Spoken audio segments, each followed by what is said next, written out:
Que bom voltar aqui. Depois de um longo e tenebroso inverno, Deus lembra da gente. E o Cláudio também lembra. Então, muito agradecido pelo privilégio de retornar do nosso tempo de qualidade aqui. Eu tenho algumas igrejas que fazem parte da minha vida ministerial. E uma delas é essa. Essa eu posso dizer para vocês. E justamente isso tem a ver com o discipulado. Tem a ver com o discipulado. Eu ainda me recordo, estava trabalhando com o pastor Cláudio, dando um seminário em Tinguá. Foi lá que eu conheci o Cláudio. Uma igrejinha lá dentro, bem especial. E dali nós nos conhecemos.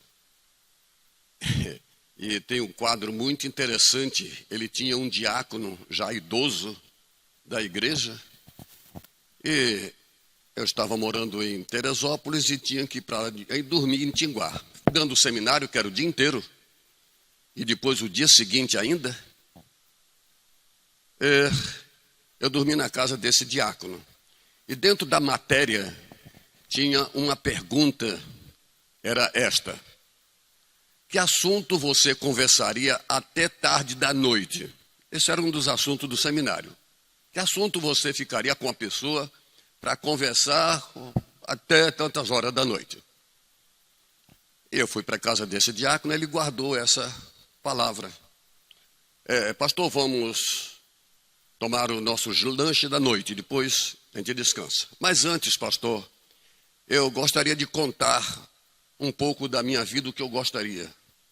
É sobre a Segunda Guerra Mundial.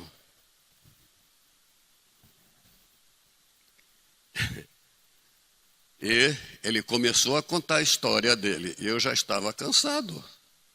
E o tempo está passando. Eu falei, irmão, desculpa, mas amanhã eu tenho que voltar ao seminário, estou cansado, a gente pode lanchar e depois amanhã a gente continua. Porque não é o meu assunto, mas é o seu. Tá bom. Então tá bom, pastor. Posso orar pelo lanche? Pode. Ele foi orar. Senhor, aquilo que eu não falei para o pastor, eu queria te dizer agora, porque... E a conversa continuou. Não é? E você sabe que quando a oração vai muito longe, nós temos um truque da oração. Que você grita, amém, louva a Deus. Isso é para terminar a oração. Não é? Está para terminar a oração. É a mesma coisa adolescente que está ali. Quando o pastor está enchendo a paciência ali, ele tem um controle remoto, ele quer mudar o pastor de canal. Mas foi muito bom ir de lá, na nossa conversa, e ele então resolveu procurar uma igreja para aqui. E justamente a igreja que eu apresentei, eu falei para o pastor Air, que era o pastor daqui, e Rocha Miranda, aí é Rocha Miranda. Odinal, eu quero te acompanhar no discipulado, pode ser? Eu falei assim, não. Pastor, comigo não me acompanha com duas igrejas. Você tem que me dar uma. Você me dá Rocha Miranda ou Bom Pastor. Ah, eu te dou Bom Pastor. Ok. E está aqui. O Cláudio acima de 20 anos. Já passou de 20, não já? Pois é, 20 anos aqui, incrível. Logo vocês receberam um pastor fantástico, jovem, continua jovem, atleta e inventando coisas na vida. É o que eu faço. Então, esta igreja faz parte da minha vida. É uma delas que eu tenho. Então, quero conversar com vocês sobre o assunto. Eu me perdi. Quanto tempo sem vir aqui, eu entrei ali e passei direto. Aí eu vi esse negócio da polícia e falei, isso não existia aqui não, só tinha o Rio. Aí depois eu lembrei da UPA. Falei, opa, passei, vou voltar. Aí eu voltei, li aquele, achei o valão. Que a refa... Hein? É canal, né? Sei lá, o nome é a mesma coisa, valão, canal, tudo igual, para chegar aqui. Então, muito bom de ver vocês, a Nina, que há muito tempo também, que é a grande especial do Cláudio, que pega ele pela orelha, firme, duro. Eu gosto da Nina demais, eu não quero nem saber da Nina, porque ela é o tipo assim, minha esposa. Minha esposa é igualzinha. Entende? Você vai para onde hoje? Eu falei, eu vou para Bom Pastor lá pregar. Você demora? Eu falei, não demora. Depois chego lá. Tá bom. Quem vai preparar meu café hoje? Minha esposa está há 4 anos de cadeira de roda. 4 anos. Ela teve complicações. Então, ela hoje, café, almoço, janta, tudo nela é para ela. Mas ela sabe falar. E bem. Tá, joia. Todos os anos eu recebo um presente de vocês. Pelo nosso tempo, que foi uma das tarefas que eu dei ao pastor Cláudio. E todos os anos, a minha agenda é a de vocês. Então aqui ele me dá 10, 15, não é? Natural das 10, 15, ele me cobra 14 e a minha de graça. E eu tenho todas elas em casa guardadas e coloco o meu ministério discipulado aqui com minha esposa na capa. Tá, que eu ando e não perco o título. Tempo de Novas Conquistas, 24. Sempre vim acompanhado de um presente. Esse ano eu só ganhei a agenda. O presente eu não sei o que era. Mas eu tenho em casa a garrafa azul que fizeram. Outras coisas, quando tinha comida, não, já se foram. Tá muito bom. Parabéns porque tem um jovem no discipulado. Discípulo, ele tem Senhor e Salvador. Crente só tem Salvador. Então já começamos a ver a diferença. Discípulo acorda cedo, nem toma café e vem para a igreja. Ok? Tomou café hoje? O garotinho que está lá? Não tomou porque criou birra. Isso não é discípulo. Isso não é discípulo. Então nós estamos nesse ministério hoje. Eu me envolvi num projeto mundial, para vocês entenderem. O mundo criou a década do discipulado. Começou em 2021. Eu fui para Curitiba. Passei lá uma semana para saber o que era essa década do discipulado. A Igreja Batista em Curitiba é a responsável do discipulado no Brasil. E vários pastores foram convidados para trabalhar na década do discipulado nos estados. Eu represento o Rio de Janeiro na área do discipulado. E em 2021, eu abri um projeto para 50 pastores e líderes. E eu lancei o desafio. O desafio foi este. No dia 14 de agosto, eu faço aniversário dia 15. Mas dia 15 de 2021 era domingo. Eu falei, pastor não vai deixar a igreja nunca da igreja para ir para esse negócio de discipulado. Então eu botei dia 14 de agosto. Dia 15 de agosto agora, eu faço 81 anos de idade. Então Deus tem me dado essa graça muito e corro para tudo quanto é lado. A graça que Deus tem que eu não uso óculos. E Deus tem me dado. Então eu abri um projeto de discipulado para a década no Rio de Janeiro. E lancei o convite. Obrigado, menina. Bote aqui, pode ser? Ah, tem? Se eu derrubar esse troço... Tá bom, obrigado. Então, eu lancei, olha, fiz uma carta, convidei. Quem quiser participar do projeto da década do discipulado, tem que estar no dia 14 de agosto, em cima do monte de Teresópolis, onde eu moro, lá em cima no Soberbo, às 7h12. E depois desses 7h12, vocês vão para lá. Ninguém sabe para onde vocês vão. Nem minha esposa sabia. Vai para um lugar. Eu vou estar lá mais cedo. Os carros que chegarem me acompanham e vão para o lugar. Lá nós vamos ministrar o trabalho. Cada um tem que pagar R$ 99, não 100. Então fiz desse desafio de coisas assim. E no local vai ser ao ar livre. vocês não precisam levar nada, nada. O material vai estar todo lá para vocês. No local vai ter café e vai ter um churrasco. Eu tinha que motivar alguma coisa no churrasco.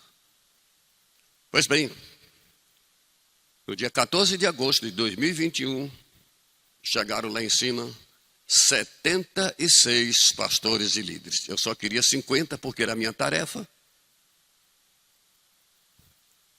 E todos seguiram o meu carro. Era a minha casa. Pátio. Coloquei lá tudo preparado já. Uma equipe para o café, para o almoço. Terminamos em 2023. No final, nós tínhamos 78 pessoas. Do 78, desafio para 2024. Do 78, eu só quero 30. Tinha que assinar um contrato para ver essa visão do discipulado na visão de Cristo. Eles tinham que assinar um contrato, um tratado, posso dizer assim. E eu disse para eles, só me entrega o contrato quem quiser participar em 2024. Eu quero 20 a 30 dos 78. Me assinaram 60. Cada encontro de 3 meses, começamos em fevereiro, março, abril, maio, junho, julho, agora a terceira em agosto e a última em novembro. Qual é essa visão? Hoje eu estou com 63, pastor Cláudio pegou a raspa ali. E no próximo encontro vai ser justamente o projeto de discipulado 100% do que Cristo queria dentro das estratégias da Bíblia. Para mim, uma das maiores apostilas que nós temos, vou estar ministrando sobre o que é um discipulador e não mais um discípulo. Pastor Cláudio está participando e vai receber o material. E para 2025, eu vou precisar somente de 20. Sendo que estes vão ter que, em novembro, preparar um projeto da igreja. Quem quiser desenvolver o projeto bíblico de discipulado, cada pastor vai ter que trazer e cada líder também. E quem não quiser vai fazer o seu projeto individual de discipulado. Esse é novembro. 2025 é uma surpresa que a gente vai mostrar. Fiz esse parâmetro para vocês, porque uma das minhas vidas, mudei o meu ministério pelo discipulado. Eu pastorei uma igreja aqui em Cordovil por 20 anos, e o meu projeto era discipulado. E quando eu comecei esse projeto, Deus abriu as portas, deu abrir 5 igrejas, 2 campos missionários, e comprar todos os terrenos do lado da igreja, e deixar a igreja com 800 membros por outro pastor, para me dedicar totalmente a pastores e líderes. É o que eu faço isso desde 1992, sem sair. Por isso, queridos, é um grande desafio. Por que eu digo isto? Porque eu vi isto na Bíblia. Duas perguntas, eu quero começar com vocês. Primeira pergunta que eu quero deixar. Qual é a missão desta igreja? Toda igreja tem que ter uma missão. Pode dizer?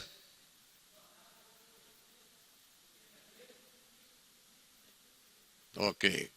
Tornar pessoas descrentes em verdadeiros discípulos de Cristo. Fantástico. Esta é a missão da igreja. Vocês viram que ele usou algumas palavras-chave. Tornar pessoas descrentes em... Eu jogaria da seguinte forma: tornar pessoas crentes e não crentes. Tem crentes que não são discípulos. Tem crentes que só têm Salvador, não tem Senhor. Parabéns. Quando a gente vê esta pergunta, qual é a missão da igreja, a gente poderia perguntar qual era a visão da igreja. Qual foi a missão de Deus na face da terra? Qual foi a missão de Deus? Eu estou aqui para não sair do foco. Qual a missão de Deus na terra? A missão de Deus na terra foi mandar o seu Filho Jesus Cristo ao mundo. Essa é a missão dele. Cumpriu. Qual é a missão de Cristo? É fazer discípulos dele. Então ele deu o exemplo, mostrou como fazer discípulos, que é Mateus 28 do texto. A missão de Cristo era fazer discípulos dele. E para fazer discípulos, eles tinham que se arrepender dos seus pecados e seguir a Cristo. Essa era a missão de Cristo. Tanto é que a nossa missão individual é Cristo. E de Cristo vem as outras coisas. Qual é a missão do Espírito Santo? É nos ensinar a fazer as coisas. Nos mostrar. E a missão da igreja é acompanhar essa missão de Deus, a missão de Cristo e a missão do Espírito Santo. E a partir daí chegarmos a pessoas. A maior motivação de Deus são pessoas, certo ou errado? A maior missão, a maior visão de Deus são pessoas certas. Escreveu um livro, vou conhecer agora, no dia 2 de agosto, vou estar com ele, o discipulador número 1 do mundo. O 2 eu conheço.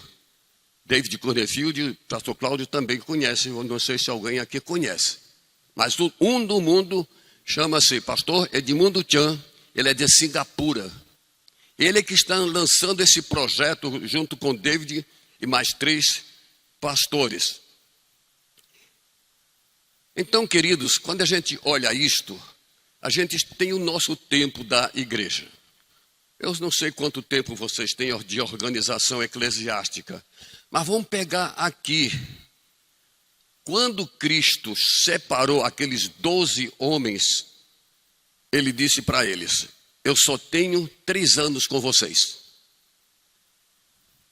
É uma pergunta que surge dentro de nós. Quanto tempo você tem para preparar pessoas para Cristo? Quanto tempo?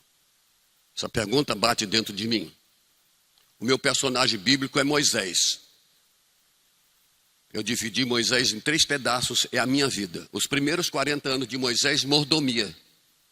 Comida boa, pão com aquele queijinho, café pretinho, tinha banana, tinha frutas, suco.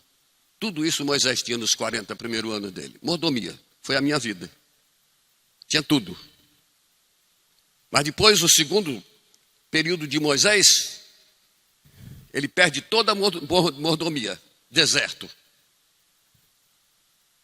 Deserto. Vai cuidar de ovelhas. Tem nada. Cama simples. O café é esse daqui.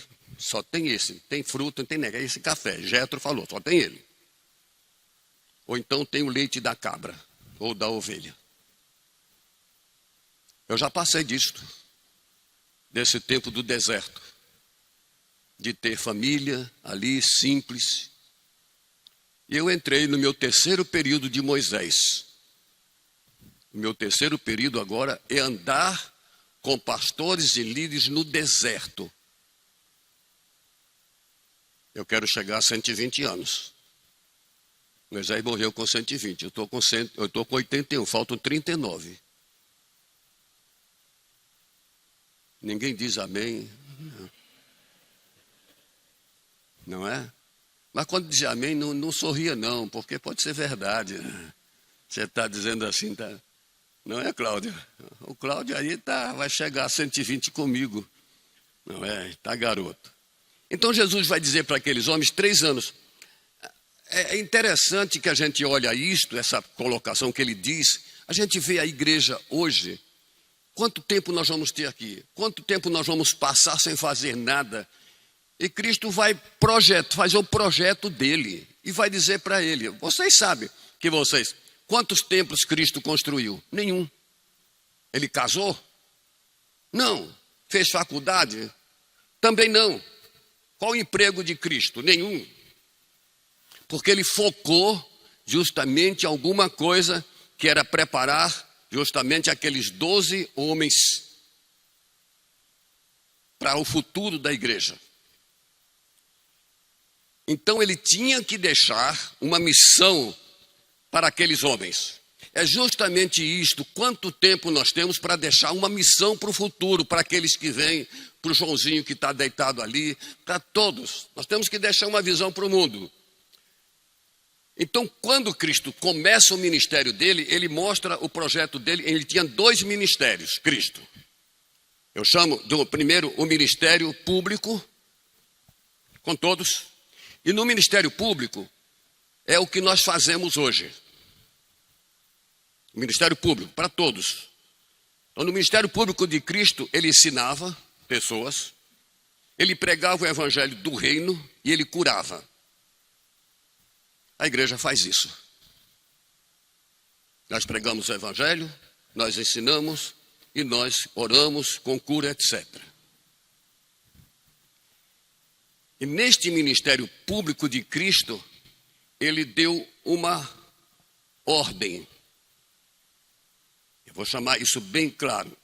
A ordem que Cristo deu foi lá, está em Marcos 16. Ele vai dizer para eles: a ordem que eu quero dar para vocês é esta: uma ceia, pregue o evangelho a toda criatura. Quem aqui não prega o evangelho? Você tem coragem de levantar a mão? Parabéns, porque todos vocês pregam o evangelho. Toda igreja prega o evangelho. Testemunho, orando, falando, trabalho, escola. A gente prega o evangelho com a nossa vida. Toda a igreja faz isto. No ministério público da igreja, toda a igreja faz tudo isto. Ela ensina, ela prega, ela cura, ela ora pelas pessoas, fazem tudo isto. Este é o nosso ministério público. Mas Jesus Cristo tinha um ministério particular. Este ministério particular é que vem para cada um de nós. É você, sou eu também. É onde veio o texto de Mateus 28. Toda autoridade me foi dada nos céus e na terra. Ide, portanto, o quê? Fazei discípulos. Este é o texto de Mateus 28, que a gente chama da grande comissão. Tem uma palavra-chave para nós. Toda autoridade. A palavra-chave desse texto é autoridade. Cristo estava passando isto para aqueles homens. E aqueles homens que receberam esta autoridade, a igreja, você, eu, nós, recebemos essa autoridade para fazer discípulos. Recebemos de Cristo aí. Cristo não fez uma imposição. Porque imposição fica uma coisa muito forçada. Cristo não queria isto. Cristo não queria justamente forçar os crentes, aqueles discípulos, a fazer discípulos. Não. Porque fazer força também seria um tipo de abuso para eles nessa figura. Mas fazer discípulos que Cristo queria era: eu dou para vocês autoridade. Quem quiser esta autoridade, faça discípulos. E esta autoridade eu chamo de chamado de Deus para nós. Oh, glória! Quando a gente tem esse chamado divino para fazer discípulos. Então Jesus deu este grande mandamento e só deu para os 11. Não deu para os 12, porque um não era discípulo. Judas já tinha se enforcado. Quando eles dão isto aqui, no texto, vai dizer, em Mateus 28, e os 11 discípulos partiram para a Galiléia. Cristo ressuscita em Jerusalém, pega aqueles 11, conversa com eles algum tempo ali, anda de Jerusalém, vai para a Galiléia, anda 140 quilômetros com eles, chega lá, porque foi lá que Cristo pegou aqueles homens e leva para a Galiléia, leva para o Monte das Bem-aventuranças, onde ele deu a primeira aula das bem-aventuranças, coloca-os todos sentados no chão e diz para eles assim: olha, toda autoridade me foi dada nos céus e da terra. E ele diz assim: portanto, vão e façam discípulos de todas as nações, batizando-os em nome do Pai e do Filho e do Espírito Santo e ensinando-os a guardar todas as coisas que eu tenho ordenado a vocês. E eis que estou com vocês hoje e até o fim dos tempos.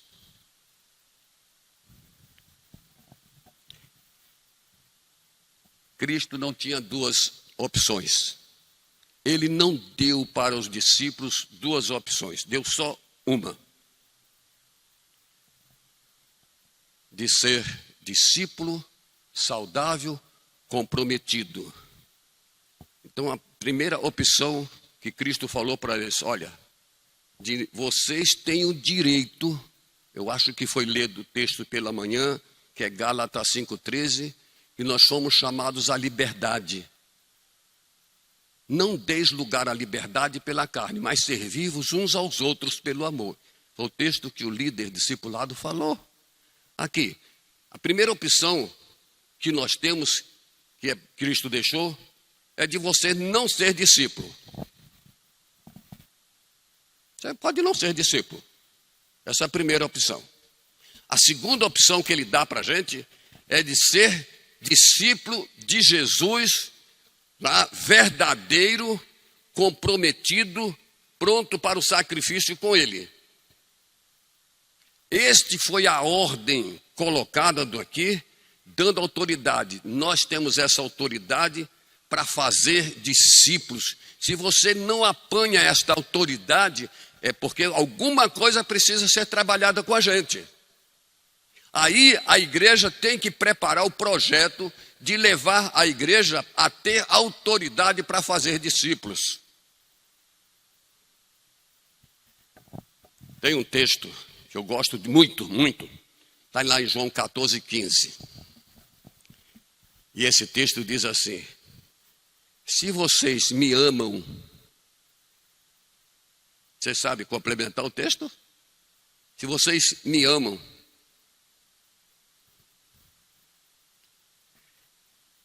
vocês devem guardar os meus mandamentos. Obedeçam. Façam isto. Se vocês me amam. Se a igreja de Cristo ama a Ele, vamos obedecer. A grande comissão é um ministério particular para cada um de nós. Juntando as nossas forças, nós vamos levar a igreja a fazer diferença, a fazer discípulos. Eu tenho que obedecer a palavra de Deus se eu sou discípulo. E quando a gente não obedece, eu me recordo uma história de Daniel.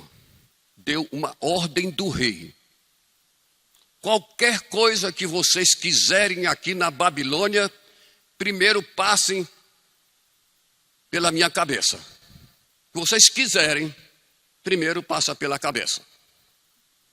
Tá bom. Então essa foi a ordem, o decreto daquele rei. Daniel, que as autoridades do rei disseram assim: olha, rei, aquele Daniel e aqueles homens dele, está na Bíblia assim, aquele Daniel e aqueles homens dele, eles não estão obedecendo a tua ordem. Qualquer pedido que eles quiserem, em vez de ele fazer ao rei, eles estão fazendo a Deus. Então vem, se eles não obedecem, o teu decreto diz que tem uma pena. Qual era a pena que o rei decretou? Cova dos leões.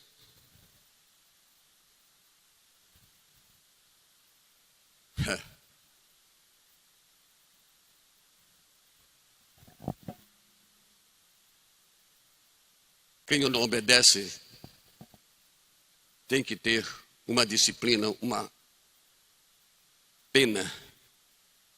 Mas Cristo não faz isso com a gente. Eu tenho aqui uma estatística. 30% das igrejas evangélicas no Brasil não cumprem o projeto do discipulado. 30%. Mas vocês vão dizer, mas 70% cumprem? Cumpre. Um pedacinho ali, para não fugir da estatística, mas cumpre. Eu posso dizer que dentro desses 70% vocês estão enquadrados. Porque eu estou vendo o pastor Cláudio envolvido. A nossa irmã Nina já falou assim, pastor, eu tenho aqui alguma coisa, Primeira Igreja Batista Discipulado, dedicados à comunhão. Isto aqui é o princípio que você entra na estatística dos 70%. Começa. O que fazer agora? Dar continuidade com muito mais coisas. Porque quando Cristo bota aqui, ele vai dizer para eles, ele vai colocar o seguinte, olha, para fazer discípulo, vocês têm que ir. Isto é ação. Não fique parado aqui esperando, não, só recebendo aula. Não, quando você recebe aula, tem que passar para outros. Não fica só o líder. Não todo você recebeu. Eu gostava muito.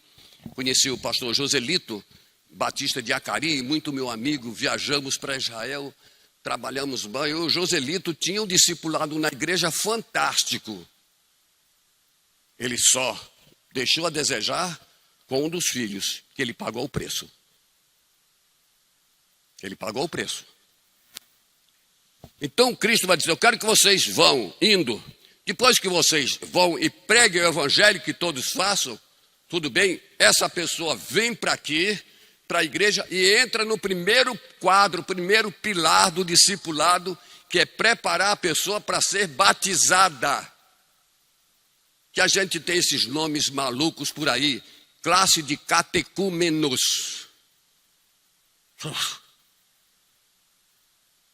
Faz a classe de discipulado preparando para o batismo.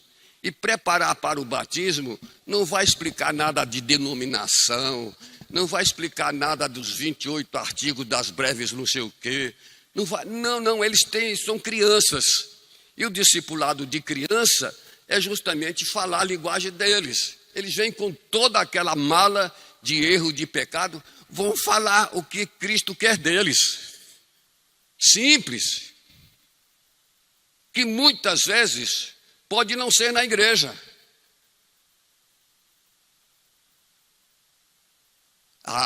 Mora não sei aonde, pega um líder que vai fazer aquela pessoa de discípulo futuro, bota ele sozinho para cuidar dele e preparar para o batismo nele. Eu estive na igreja do Bill Hybels, nos Estados Unidos, Nova York, lá em Illinois, e a igreja que ele começou com ele e com a esposa, depois mais 2, hoje tem 30 mil membros.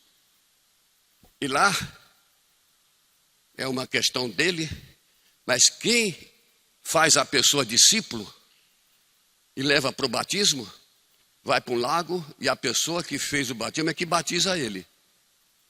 É a pessoa que recebeu. É dele, estrutura. Ele é que batiza, ele ganhou, só que saiu dali, ele vai para o segundo pilar, que é justamente agora batizado, entra o discipulado de novos membros da igreja. Aí sim, você vai mostrar o que é a igreja, você vai mostrar a visão da igreja, você vai dizer o que é dízimo, aí você vai dizer o que é novo, velho testamento. Você começa discipulado, é do simples para o complexo. O terceiro pilar já é agora de crentes maduros que passou pelo discipulado de novos crentes e vai para o terceiro pilar. O quarto pilar já é preparar líderes, discipuladores. Aí vem, você tem grupo de jovens, grupo de adolescentes, grupo de casais. Então essa estrutura nós temos que trabalhar dentro da igreja para facilitar a visão. Porque se chegar aqui fazer um discipulado com todos, pode não dar em nada. Então Cristo vai dizer assim, olha, batize, depois ensinem.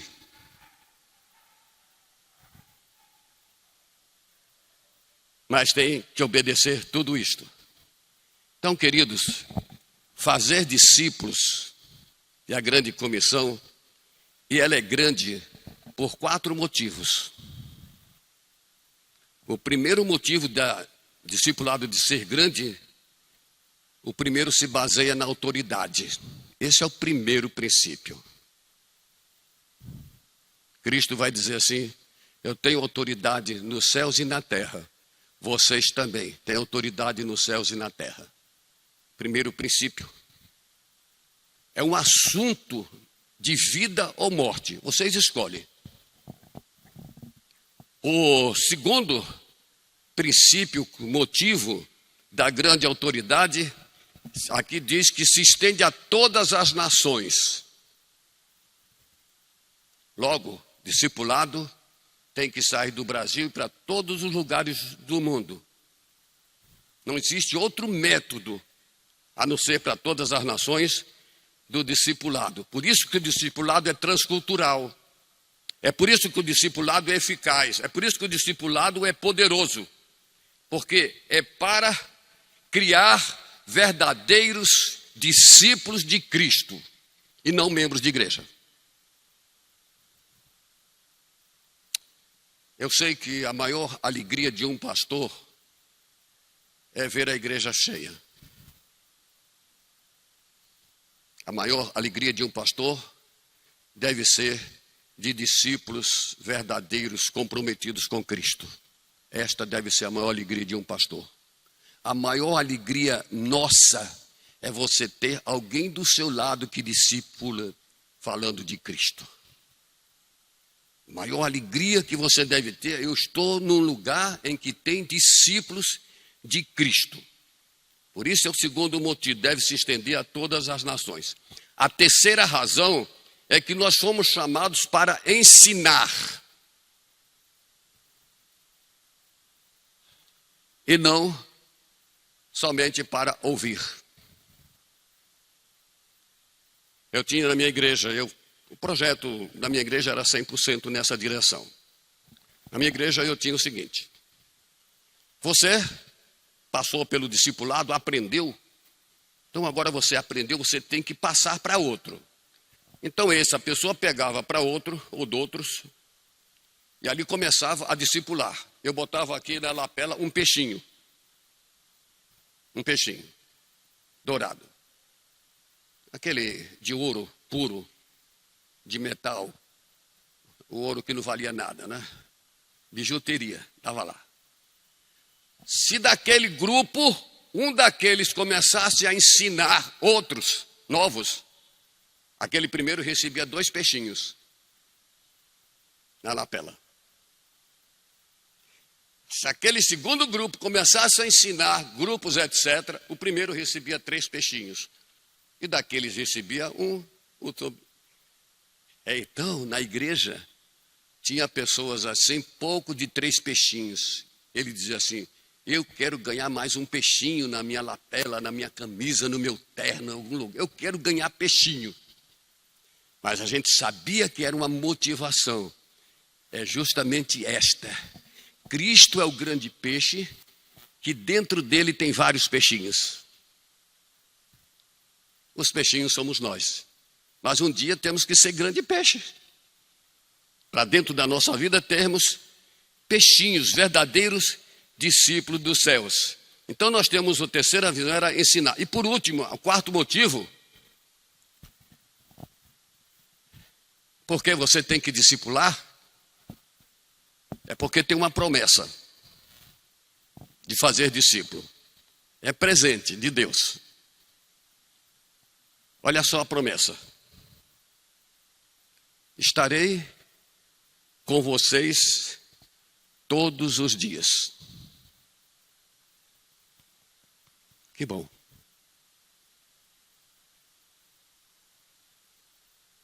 Repete o texto que você leu. No princípio, só o princípio. Logo no início do texto. Lembra? O que é que diz logo no princípio?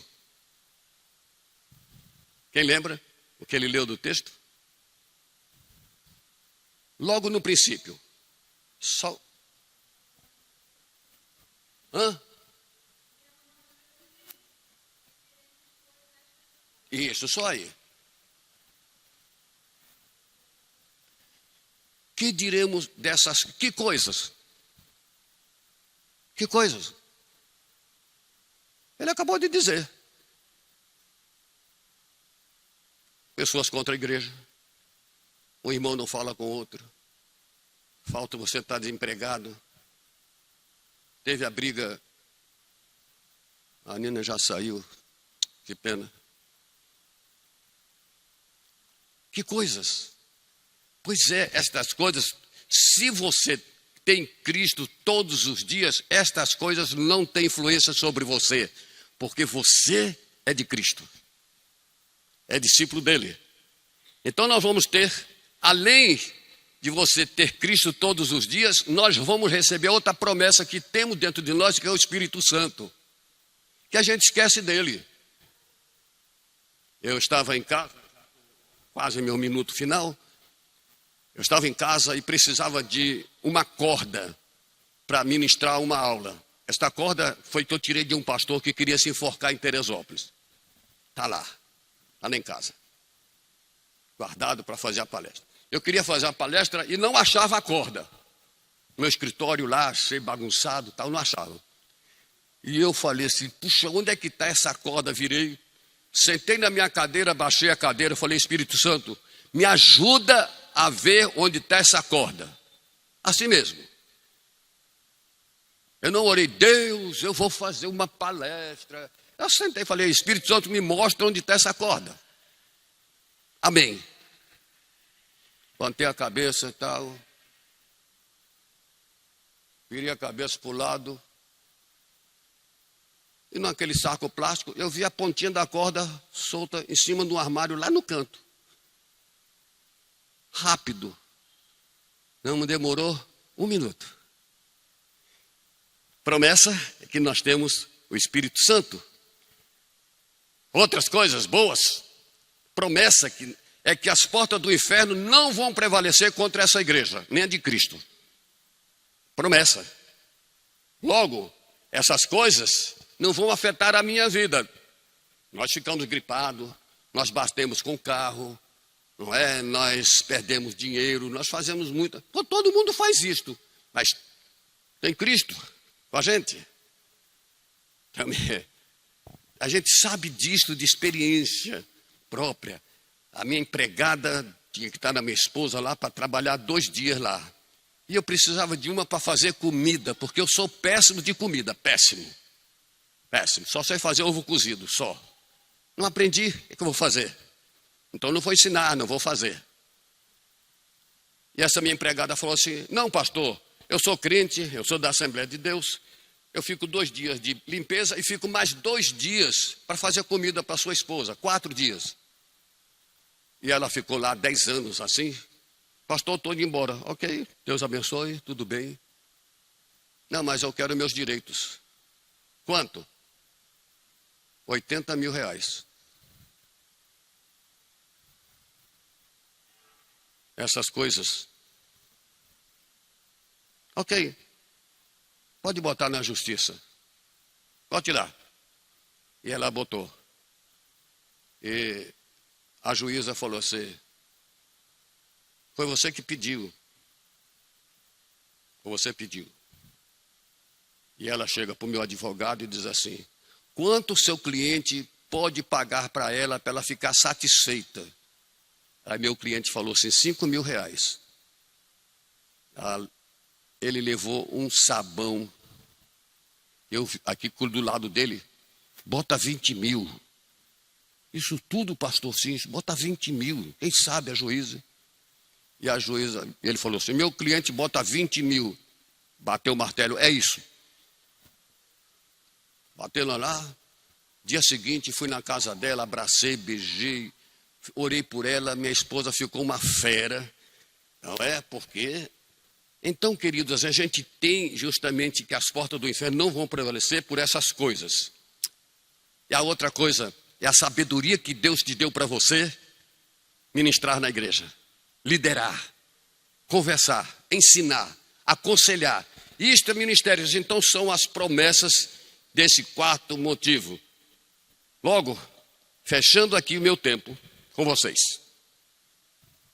Que impacto você acha que a Igreja de Cristo está fazendo na face da terra sobre o discipulado? Termino assim, de umas palavras de Shakespeare. Shakespeare diz o seguinte: cheia de som e de fúria. Igrejas cheias de som e de fúria, significando nada.